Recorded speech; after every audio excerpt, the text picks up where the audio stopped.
Hello, I'm Paul Beckwith. In this video, I want to revisit a couple excellent articles that were written a few years ago. And they're asking basically existential questions about climate change. Can climate change actually wipe humanity from the face of the earth? And if so, by when? And if not, how many survivors or how many people will exist on this planet, say by 2100? So there's a couple of really good articles, like I said, from a few years ago that address this very question. You probably, and myself and many other people, have looked with utter amazement at COP28, at what's been going on with the oil companies in the background, and have they hijacked the climate talks? Will anything come out of the talks? And the numbers are actually close to 100,000 people. They were expecting 70,000 there, and then it was 83,000. You might have seen some reports, but the numbers, I'll look at the numbers in detail in another video, but the numbers are close to 100,000, and it's just so unwieldy at this stage.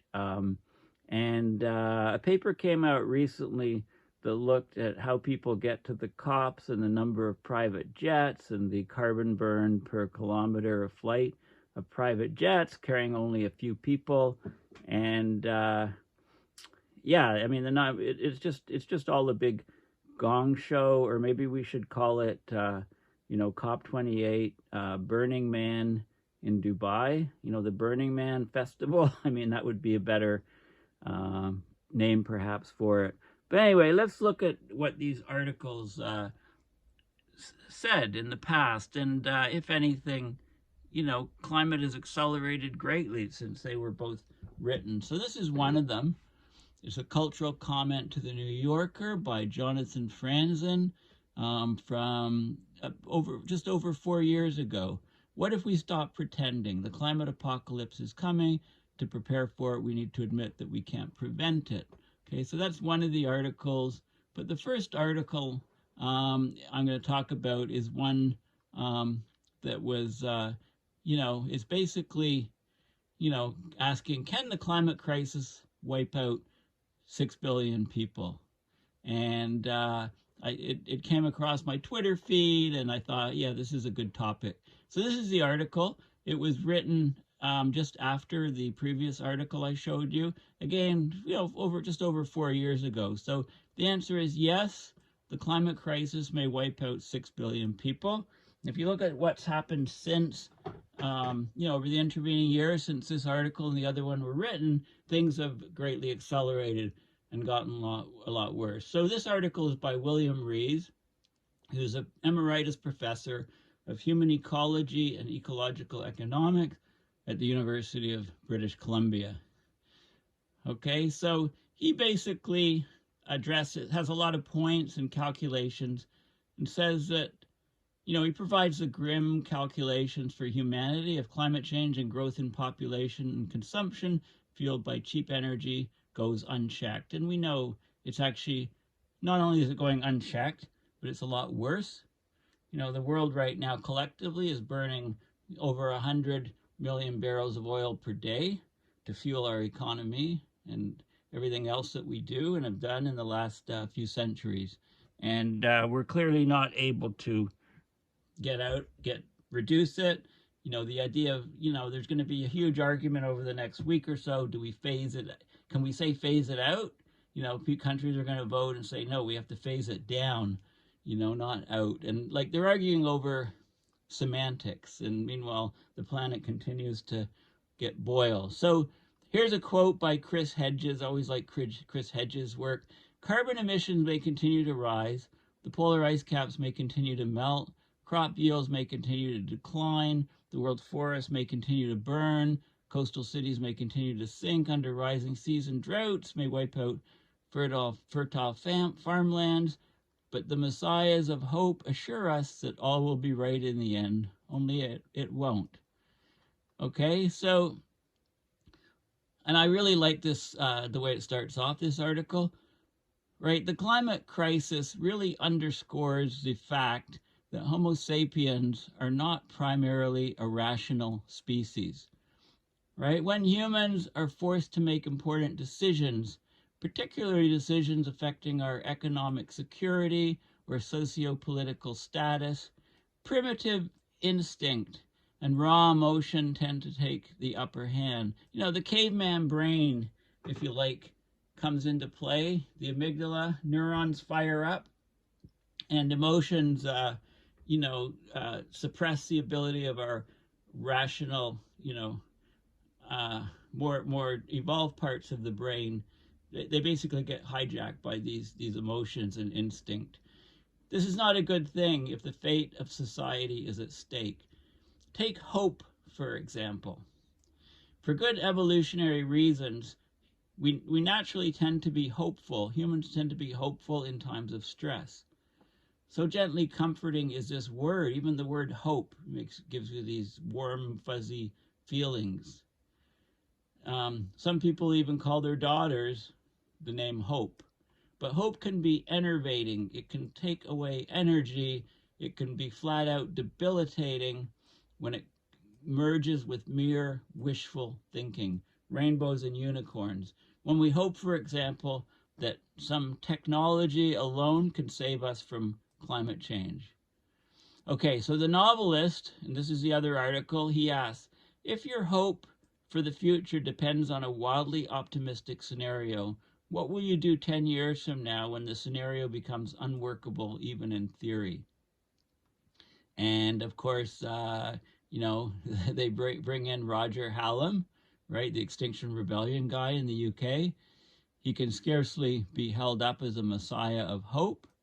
He's a co-founder of Extinction Rebellion, and they've been warning of societal collapse for years. He had a session with BBC's Hard Talk. And again, this article is 4 years ago. This stuff was from 4 years ago. He irritated multiple cultural nerves. He claimed, on the basis of hard science, that 6 billion people will die as a result of climate change in coming decades. Okay? More specifically, our ruling elites. And they are ruling elites. I mean, people at the COP the COP is always two conferences. It's the NGOs, it's the people basically, and then that's one conference, and the other one totally separate is the policymakers, government people, and they're all in the 1% category or 0.1%. They're the people flying in private jets, etc. And it's totally separate conference, and the scientists are all in the cheap seats, if you like. They don't get a seat at the table of the negotiations. So the negotiations never lead to anything scientifically valid, really. Okay, so our ruling elites' inaction and lies on climate change, and they control the media, of course, will lead to climate turmoil, mass starvation, and general societal collapse in this century. And the talk show host interviewing Hallam, he couldn't wrap his mind around Hallam's unyielding assertions. So he's not the only skeptic, okay? So you see many scientists say, including the man himself, say there's still time. There's still time to turn around and do stuff. They dismiss Hallam and his assertions outright. The idea that 6 billion people are doomed to die by 2100 is simply not correct, this guy says. No mainstream prediction indicates anywhere near this level of climate change-induced human mortality for any reason. Another senior scientist, Ken Caldera at Carnegie, he points out there's no analysis of likely climate damage that has been published in the quality peer-reviewed literature that would indicate that there is any substantial likelihood that climate change could cause the starvation of 6 billion people by the end of this century. So the key to understanding these rejections is the language, right? No mainstream prediction, nor analysis in the peer-reviewed literature. Keep in mind that scientists are reluctant, they're reticent, for professional reasons to go far beyond the immediate data in formal publication. And usually they don't go beyond their specific narrow field of specialty. And this has been a problem. But now more climate scientists that are working in some field of climate change are actually going beyond their immediate area, narrow focused area, their silo, and they're saying things, you know, in all different, to all different levels, right? So these guys up above that they quoted are poo-pooing anything else, but that's not their area of expertise. They're a specialist in one specific area. The UN, of course, running the conference, the United Nations Framework on Climate Change, Framework Center on Climate Change, includes even its Intergovernmental Panel on Climate Change, the IPCC, that does the reports.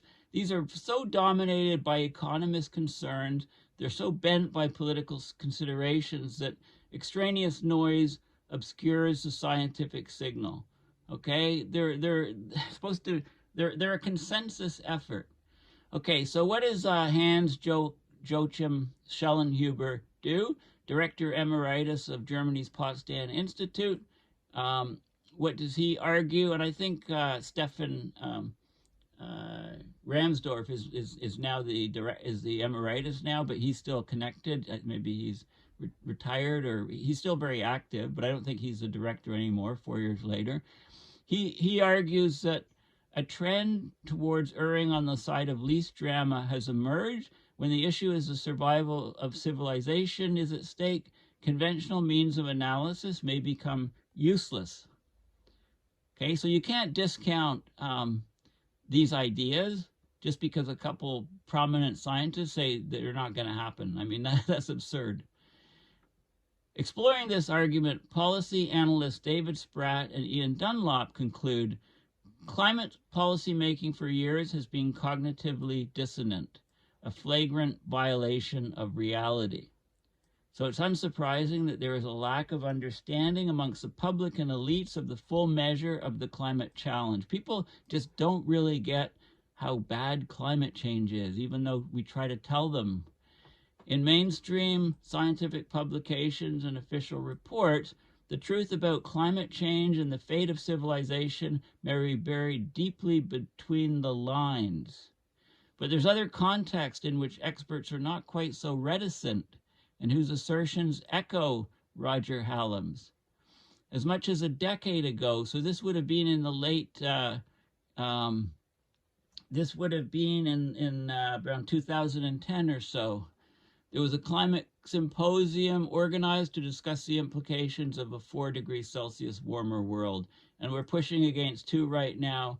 The average for this year is going to be about the 1.5 or slightly above. Okay, at the climate symposium, they agreed that less than 1 billion people will survive a 4 degrees C world. Schellenhuber said, at 4 degrees Celsius, Earth's carrying capacity estimates are below 1 billion people. So that would be 7 billion. There's 8 billion of us now. So that would be 7 billion deaths, plus all of the, plus the, the extra people from the growth. Where are we going to peak? We could have a lottery on where Earth's population will peak. That'd be a fun thing to do. Kevin Anderson, a great guy at UK Tyndall Centre, said, only about 10% of the planet's population would survive at 4C. I mean, that's a good estimate, I think. Johan Rockström, current director of the Potsdam Institute, he said that in a 4C warmer world, it's difficult to see how we could accommodate 1 billion people or even 500 million people. Okay, so maybe it's 5% of people would survive at 4C. There will be a rich minority of people who survive with modern lifestyles, no doubt, but it will be a turbulent, conflict-ridden world. Meanwhile, greenhouse gases are still increasing, but not just increasing, they're increasing at accelerating rates. Also, a global average temperature of increase of 4 degrees, it means the Arctic would likely increase about 16 degrees, losing all of the snow and ice there. Antarctic would increase much more.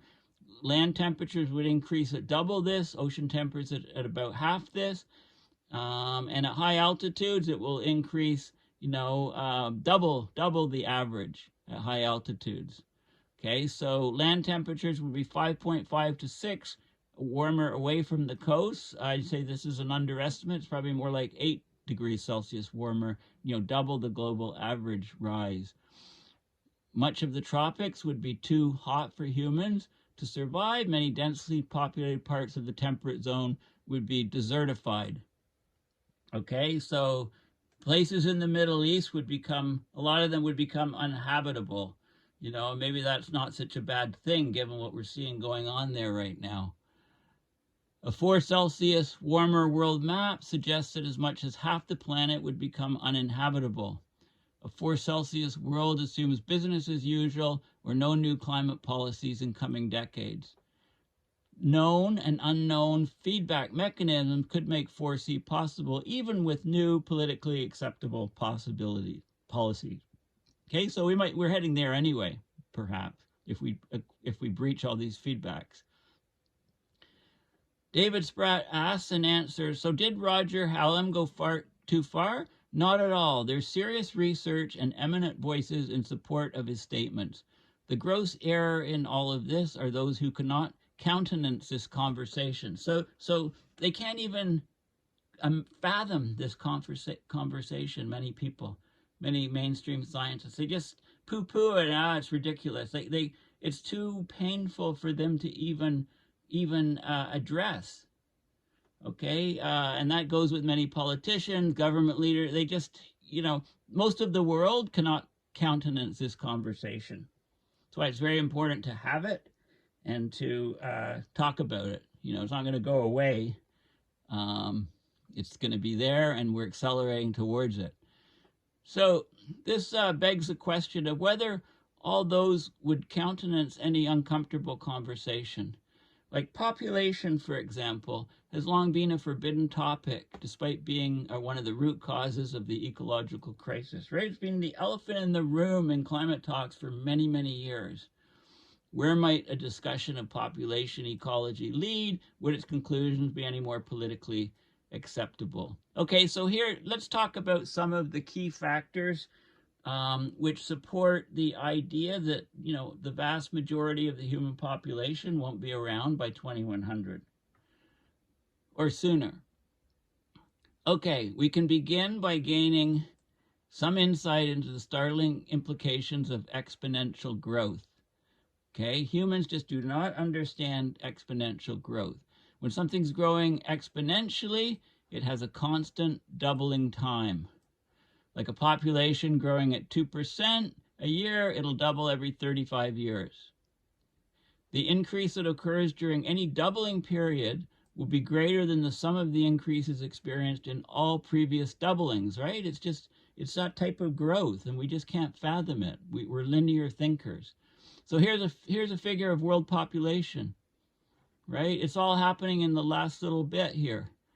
It took 200,000 years to reach its first billion in the 1800s. In other words, population growth was negligible for 99.95% of human history. But when sustained exponential growth kicked in, it took just 200 years, 1/1000th of the time in human history, for the population to top 7.5 billion early this century. So, it's just this type of growth, and people can't get their heads around it. It's a classic hockey stick curve, if you like. At most, just 10 of 10,000 generations of modern humans have experienced this unprecedented human explosion.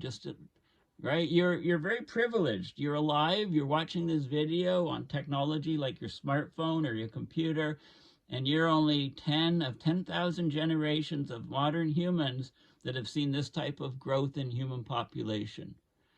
So this is a key factor. This population explosion of humanity could not have occurred without abundant, cheap energy, particularly fossil fuels. Okay, without fossil fuels, there is no way we could have undergone this population growth, this exponential growth. There's other factors involved, but energy is essential for humans to produce the food and acquire all the other resources needed to grow both populations and the economy. While human numbers were increasing by a factor of 7, Energy consumption grew by a factor of 25, and gross world product, real gross world product, ballooned 100-fold. Okay, all exponential. Because of sometimes super exponential growth, grows even faster than exponential growth. And when you reach tipping points, that's just like a state change, right? It's way, way faster than exponential growth, a tipping point, a state change, an abrupt change, abrupt climate change, right? You hear me talk about abrupt all the time for many, many years.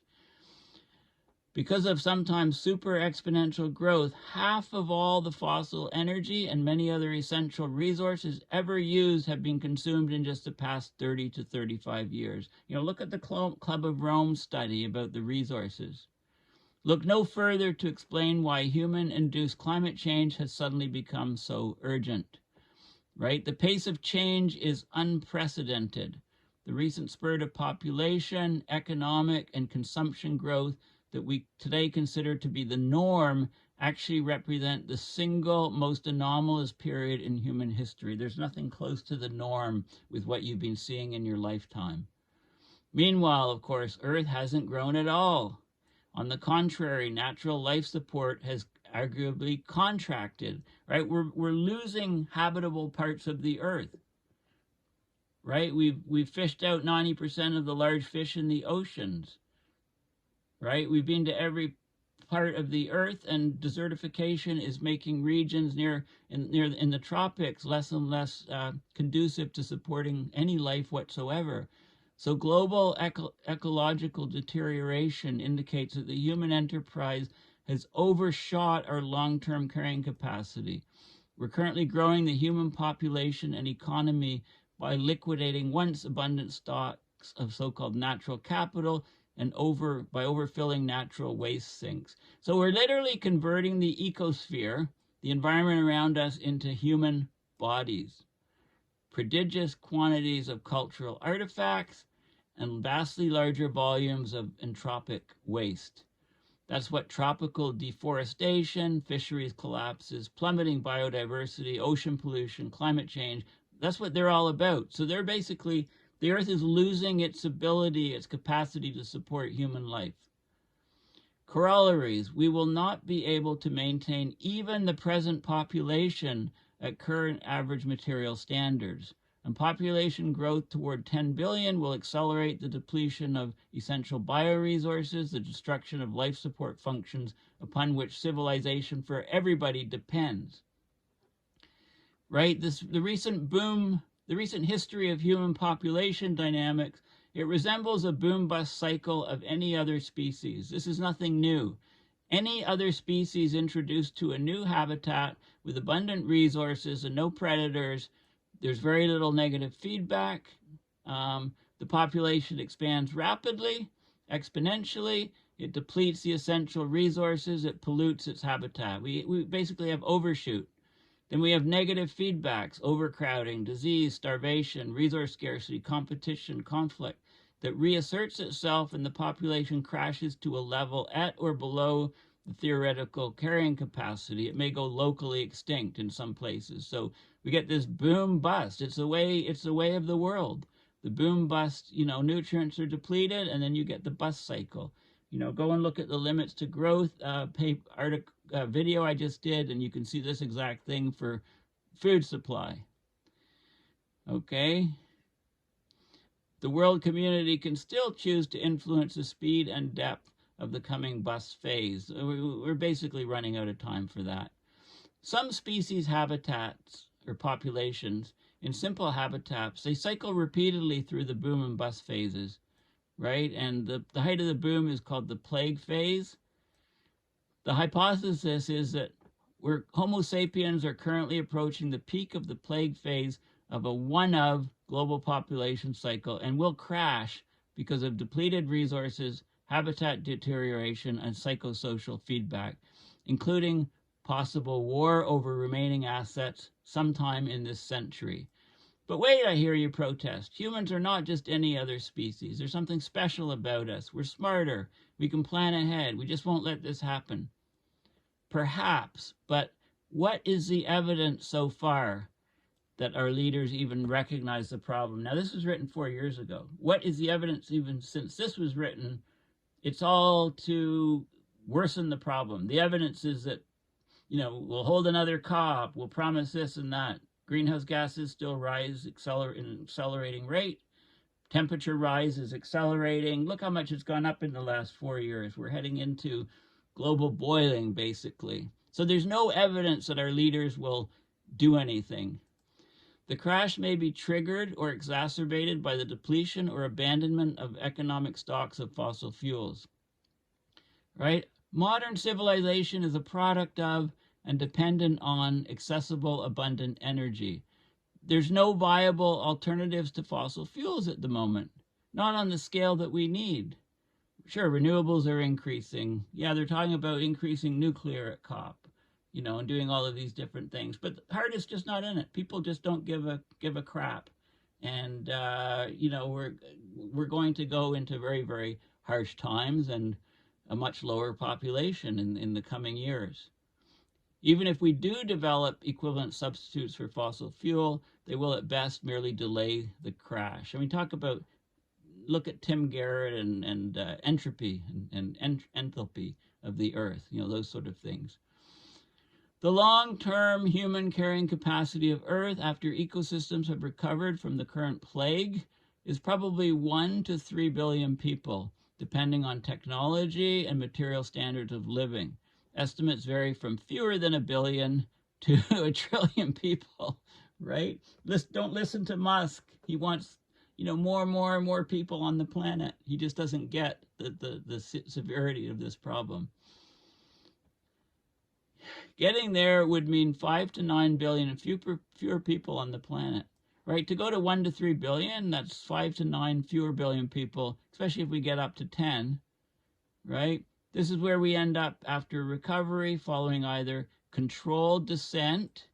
Wouldn't a controlled descent make much more sense and give us much more chance and preserve many of the plants and animals on the earth? But, it's not going to happen because there's no sign of us doing this. So it's going to be a chaotic crash, making the looming disaster an election issue, right? The first thing we take from this analysis is that we are once again playing in Roger Hallam's death toll ballpark. But a more important point is that climate change is not the only existential threat confronting modern society.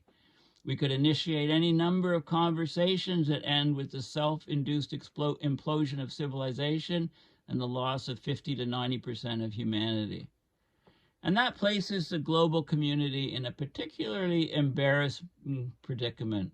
Homo sapiens, that self-proclaimed most intelligent of species, is facing a genuine, unprecedented, Hydra-like ecological crisis, yet its political leaders, economic elites, and sundry other messiahs of hope will not countenance a serious conversation about any of the ghoulish heads of the Hydra, right? That people don't want to go there. They don't want to talk about it.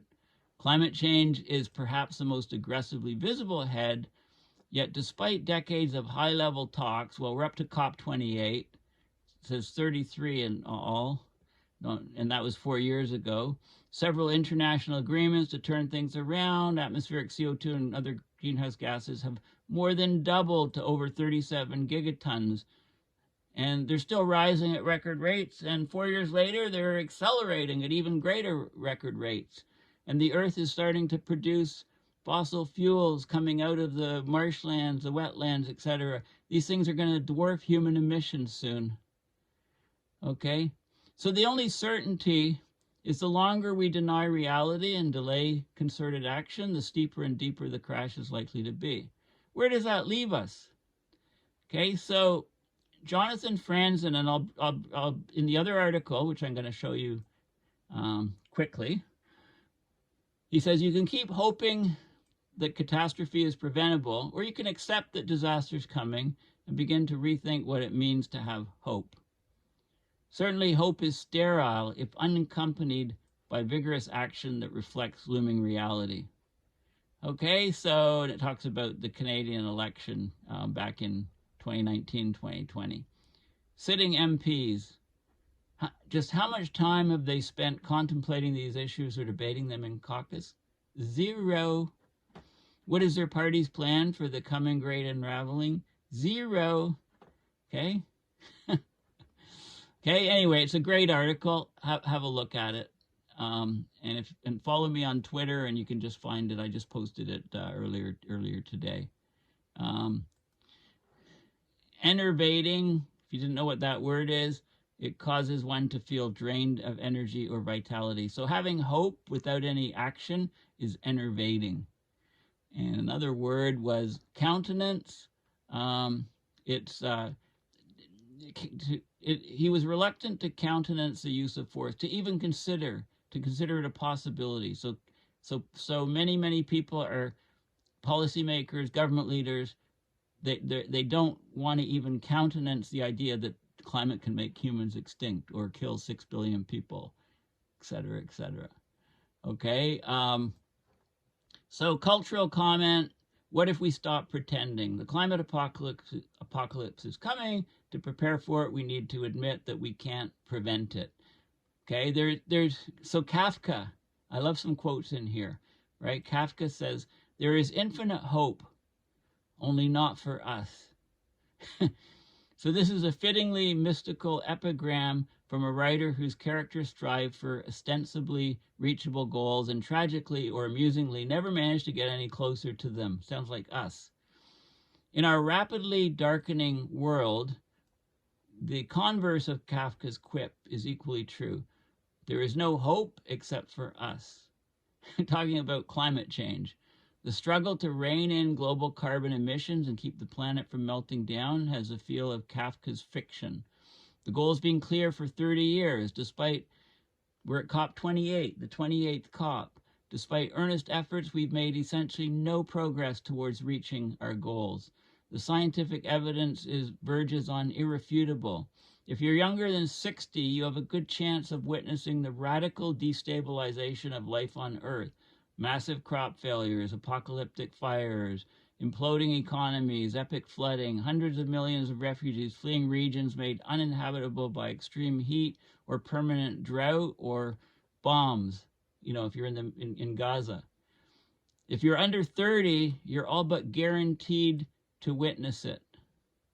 If you care about the planet and about the people and animals who live on it, there are two ways to think about this. You can keep on hoping that catastrophe is preventable and feel ever more frustrated or enraged by the world's inaction, by COP28 being run by an oil company executive, or you can expect that disaster is coming and begin to rethink what it means to have hope. So, expect that Trump will be elected in the U.S. and that the U.S. will get out of all climate agreements and policies because that's what the odds are that's what will happen. Just look at the Vegas odds. Early at this late date, expressions of unrealistic hope continue to abound. Hardly a day seems to pass without my reading that it's time to roll up our sleeves and save the planet. The problem of climate change can be solved if we summon the collective will. This message may have been true in 1988 when the science became fully clear. We've emitted as much atmospheric carbon in the past 30 years as we did in the previous 2 centuries of industrialization. Okay, the facts have changed, but somehow the message stays the same. Psychologically, this denial makes sense. Despite the outrageous fact that I'll soon be dead forever, I live in the present, not the future. Given a choice between an alarming abstraction, death, and the reassuring evidence of my senses, breakfast, coffee, my mind prefers to focus on the latter. The planet, too, is still marvelously intact, still basically normal. 100,000 people can fly to Dubai to the climate conference and have expensive dinners and eat and be in expensive hotels and rah, rah, cheer, cheer. We got to save the planet. Another election year coming, new comedies on Netflix. The impending collapse is even harder to wrap my mind around than death. It's easy to imagine our own death rather than the death of the planet, of billions of people, which seems to be, where we're heading. Other kinds of apocalypse, whether religious or thermonuclear or asteroidal, they at least have the binary neatness of dying. One moment the world is there, the next moment it's gone forever. We can fathom that. Climate apocalypse is messy. It will take the form of increasingly severe crises, compounding chaotically until civilization begins to fray. Things will get very bad, but maybe not too soon, and maybe not for everybody. Maybe not for me. Some of the denial, however, is more willful, right? The evil of the Republican Party's position on climate science is well known, and this was 4 years ago, remember, but denial is entrenched in progressive politics too. The Green New Deal was the blueprint supposed to be the last chance to avert catastrophe and save the planet by way of gargantuan renewable energy projects. Right? Many of the groups that support these proposals, and those on the right and Democrats, left and on Democrats, they deploy the language of stopping climate change. There's still time to prevent it. Right? The left prides itself on listening to climate scientists who do indeed allow that catastrophe is theoretically avertible. But not everyone seems to be listening carefully. The stress falls on the word theoretically. Our atmosphere and oceans can absorb only so much heat before climate change, intensified by various feedback loops, spins completely out of control. Some scientists and policymakers fear that we're in danger of passing this point of no return if global mean temperature rises by more than 2 degrees Celsius. Maybe more, but also maybe less, and we're basically hitting days at 2 degrees Celsius. The IPCC, the Intergovernmental Panel on Climate Change, tells us that to limit the rise to less than 2, we not only need to reverse the trend of the past 3 decades, we need to approach net zero emissions in the next 3 decades. Right? This is, to say the least, a tall order. It also assumes that you trust their calculations. New research demonstrates that climate scientists, far from exaggerating the threat of climate change, have underestimated its pace and severity. You must follow James Hansen and his work if you want to know what's really going on. To project the rise in the global mean temperature, scientists rely on complicated atmospheric modeling. They take a host of variables and run them through supercomputers to generate, say, 10,000 different simulations of the coming century to make the best prediction. When a scientist predicts a rise of 2 Celsius, he's merely naming a number about which he's very confident the rise will be at least 2 degrees. In fact, it could be much, much higher. Okay? As a non-scientist, the article author said, I do my own kind of modeling as a non-scientist. I run future scenarios through my brain, apply the constraints of human psychology and political reality, take note of the relentless rise in global energy consumption, count the scenarios in which collective action averts catastrophe. The scenarios share certain necessary conditions. The first condition is that every one of the world's major polluting countries institute draconian conservation measures, shut down much of its energy and transportation infrastructure, and completely retool its economy. The carbon emissions from existing global infrastructure, if operated through its normal lifetime, will exceed our entire emissions allowance, the further gigatons of carbon that can be released without crossing the threshold of catastrophe. This does not include thousands of new energy and transportation projects already planned or under construction. To stay within that allowance, a top-down intervention needs to happen not only in every country, but throughout every country. Making New York City a green utopia will not avail if Texans keep pumping oil and driving pickup trucks. Okay, the actions taken by countries must be the right ones. Vast sums of government money must be spent without wasting it, without lining the wrong pockets. It's useful to recall the Kafkaesque joke of the European Union's biofuel mandate. It accelerated deforestation of Indonesia for palm oil plantations. The American subsidy of ethanol fuel turned out to benefit no one but corn farmers. What about the idea of methane as a bridge fuel? What about the idea of the hydrogen economy that's now being pushed by fossil fuel companies? Right? It's all just a shell game which is taking down our planet. Finally, overwhelming numbers of human beings, including millions of government-hating Americans, need to accept high taxes and severe curtailment of their familiar lifestyles without revolting. They must accept the reality of climate change and have faith in the extreme measures taken to combat it. They can't dismiss news they dislike as fake. They have to set aside nationalism and class and racial resentment, make sacrifices for distant threatened nations and distant future generations. They have to be permanently terrified by hotter summers and more frequent natural disasters rather than just getting used to them. Every day, instead of thinking about breakfast, they have to think about death. Call me a pessimist or call me a humanist, but I don't see human nature fundamentally changing anytime soon. I can run 10,000 scenarios through my model, through my mind, and in not one of them do I see the 2-degree target being met. Right? To judge from recent opinion polls, and again, this was 4 years ago, which show a majority of Americans are pessimistic about the planet's future. Of course, they talk about David Wallace Wells' great book, The Uninhabitable Earth. Right? There's many people that are starting to reach this conclusion, but there's a reluctance to broadcast it. Some climate activists argue that if we publicly admit that the problem can't be solved, it will discourage people from taking any action at all. Well, have they taken any action at all? This is like a patronizing calculation. It's also an ineffectual one, given how little progress we have to show for it to date. The activists who make it remind me of the religious leaders who fear that without the promise of eternal salvation, people won't bother to behave well. Non-believers are no less loving of their neighbors than believers. And so I wonder what might happen if instead of denying reality, we told ourselves the truth.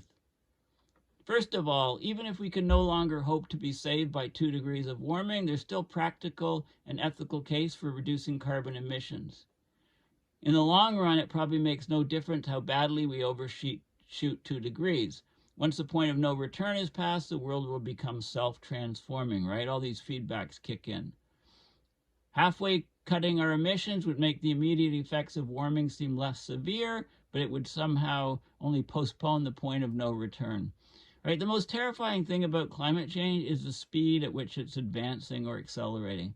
The monthly shattering of temperature records, and so on. Okay, so, and the article continues to go on, and it gives some good examples. Although the actions of one individual have zero effect on the climate, this doesn't mean that they're meaningless. Each of us has an ethical choice to make.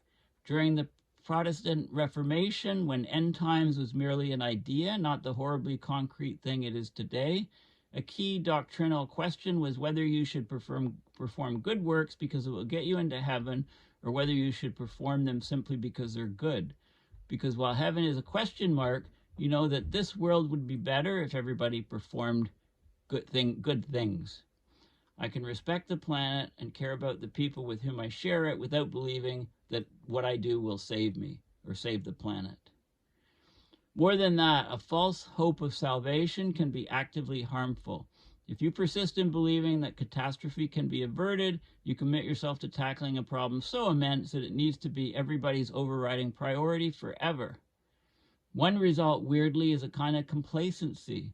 By voting for green candidates, riding a bike to work, avoiding air travel, you might feel that you've done everything you can for the only thing worth doing, whereas if you accept the reality that the planet will soon overheat to the point of threatening civilization, there's a whole lot more you should be doing, right? Our resources aren't infinite.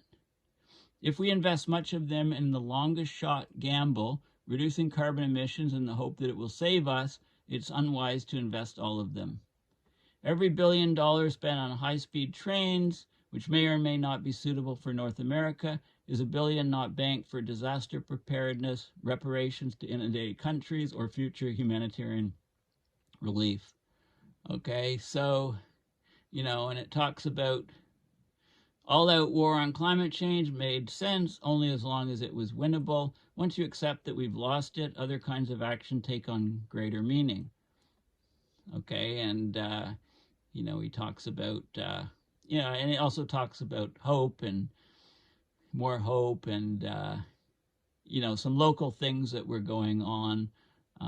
like the homeless garden where the author is, and projects. So keep doing the right thing for the planet, yes, but also keep trying to save what you love specifically. A community, an institution, a wild place, a species that's in trouble. Take heart in your small successes. Okay, any good thing you do now is arguably a hedge against the hotter future, but the really meaningful thing is that it's good today. As long as you have something to love, you have something to hope for. But hoping that the planet is going to survive, or civilization is it's getting pretty pointless, I think. Anyway, it's a great paper, great 2 articles, and this will have to be my title. The abandon hope, all ye who enter here. Right? Very famous phrase. Anyway, thank you for listening, and if you're at COP, enjoy the warm weather in the desert, and try to make a difference along with the other 100,000 people there, and the policymakers and government people and billionaires who've flown there on their private jets. One of the worst emitting things that a person can do for the planet. Okay, well, thanks again, and please consider going to my website, paulbeckwith.net, and donating to my PayPal to support my research and videos. Bye for now.